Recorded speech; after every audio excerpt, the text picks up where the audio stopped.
Hello, my awesome accounting students. I hope today you're ready to learn about a new topic. Today we start Chapter 4.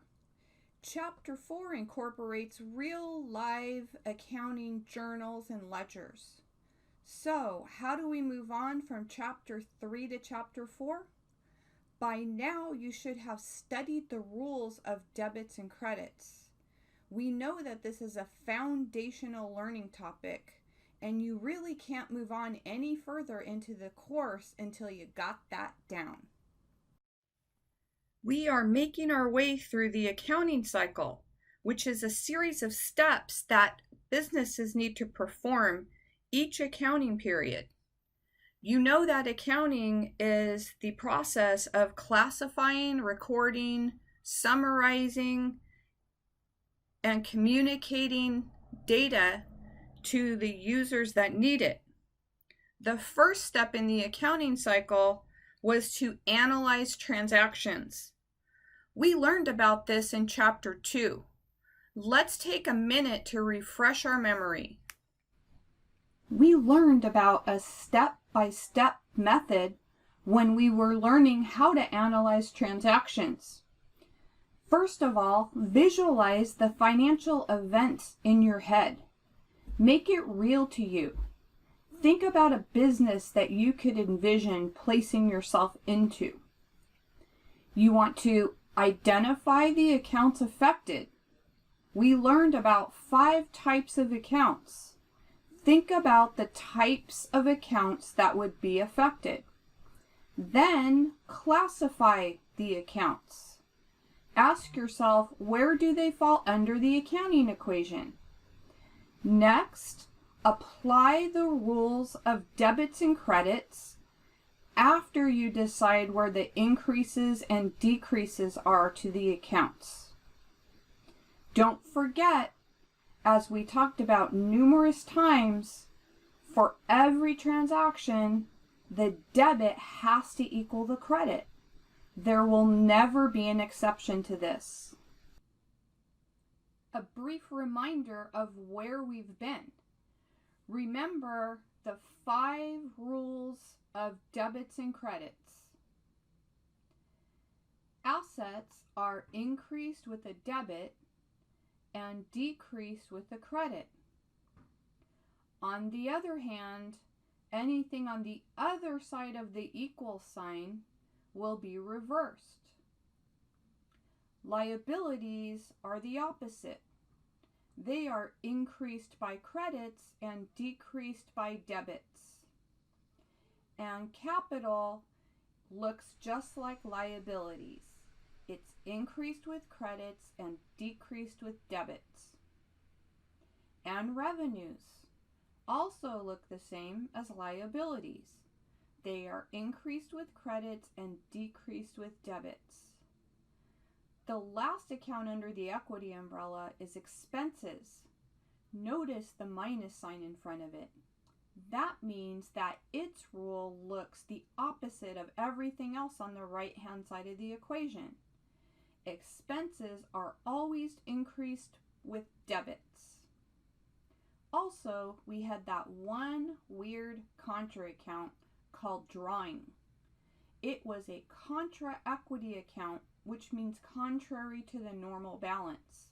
And so drawing is always increased with the debit.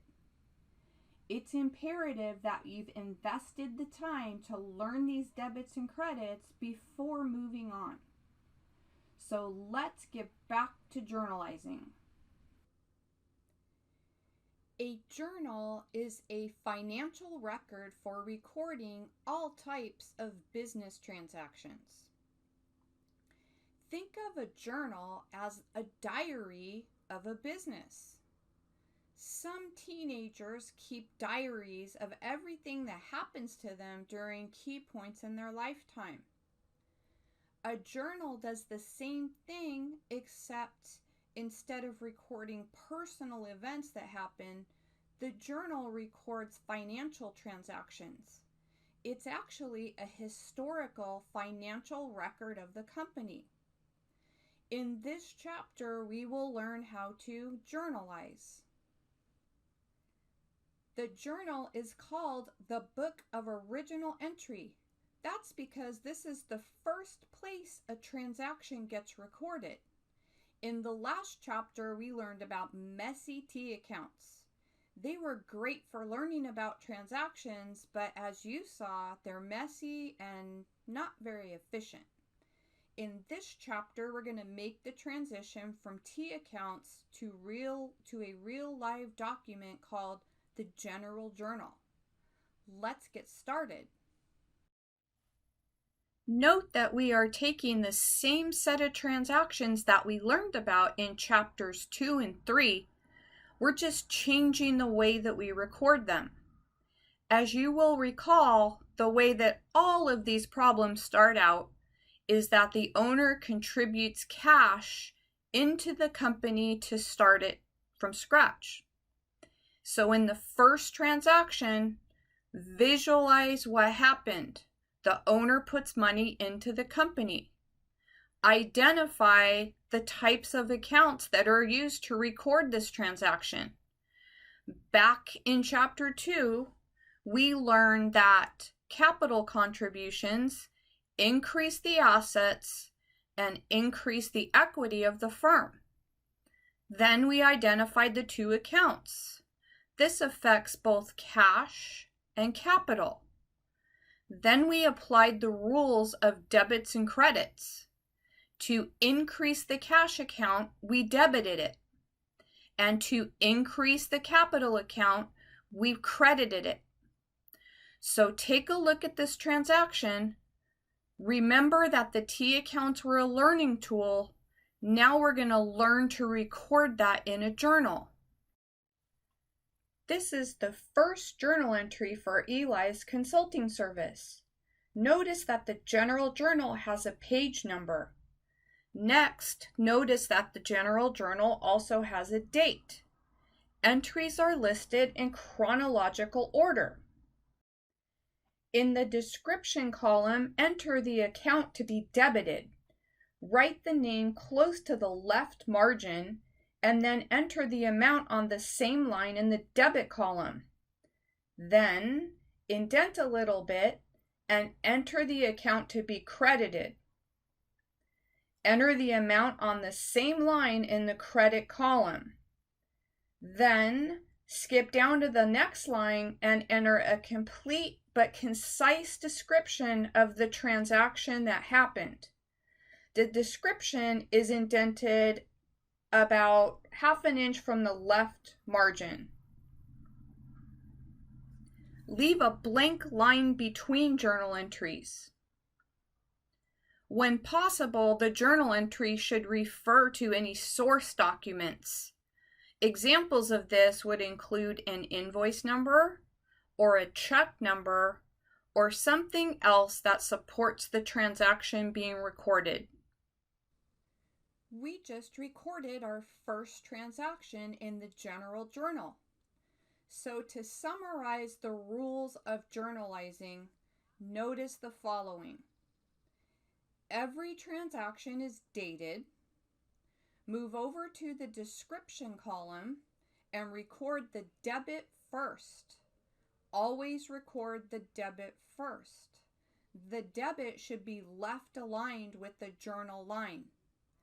Then indent a little bit, about 1/2 inch, and record the credit. Make sure you drop the corresponding numbers into the appropriate debit or credit column. Then indent again and record a brief but concise description of the event, including any source documents that are given. Again, this is the process of journalizing.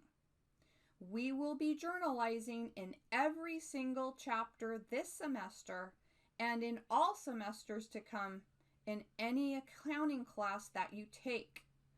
The process of journalizing is creating a historical financial record of what happened to the company financially over a given period of time.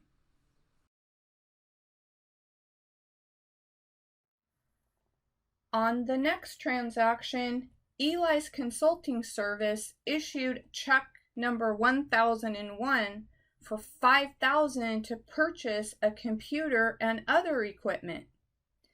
Think about the accounting equation and which accounts are affected.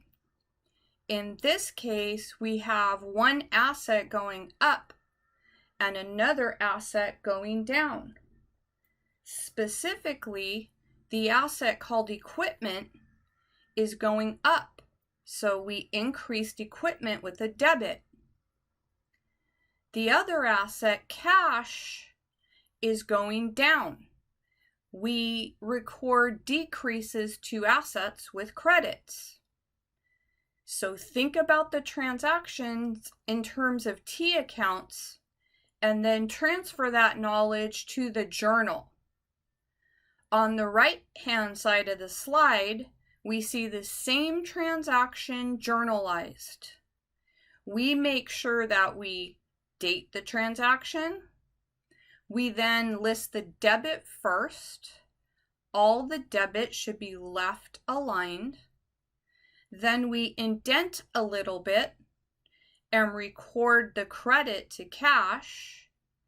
And then we drop down and indent a little bit more and record a concise description of what happened in the transaction, being careful to note any source documents. In this case, check number 1001 is an example of a source document that supports the transaction. Also, you should consider including any kind of invoice number from the vendor that sold you the equipment. On the next transaction, on November 10th, Eli's consulting service purchased office equipment, but this time they paid on account. The amount of the equipment purchased was $6,000. Think about the accounting equation and how it would be affected.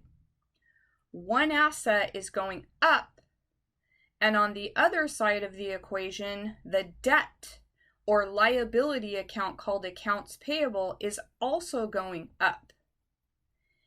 Increases to asset accounts are recorded as debits, so we debit the equipment for $6,000. Increases to liability accounts are recorded as credit, so we credit accounts payable for the other $6,000. As in all cases, we ensure the debit equals the credit. Take a look at the journal entry transaction to the right and make sure that you understand how to journalize this transaction. Notice in the third column description that the source documents are listed, as well as any other important information like when the payment is due. Go back to the chapter and run through each transaction and make sure that you can transition from the rules of debits and credits using T accounts over to the real life journal. Invest the time. You have to master this before moving on to posting to the ledger. One final note before we leave this video. The journal is a great way to keep a historical record of what happened, but there's a problem with it. The problem with it is that it does not track balances in the account. So on to the last half of the chapter that deals with the general ledger. This is Professor Johnson signing out.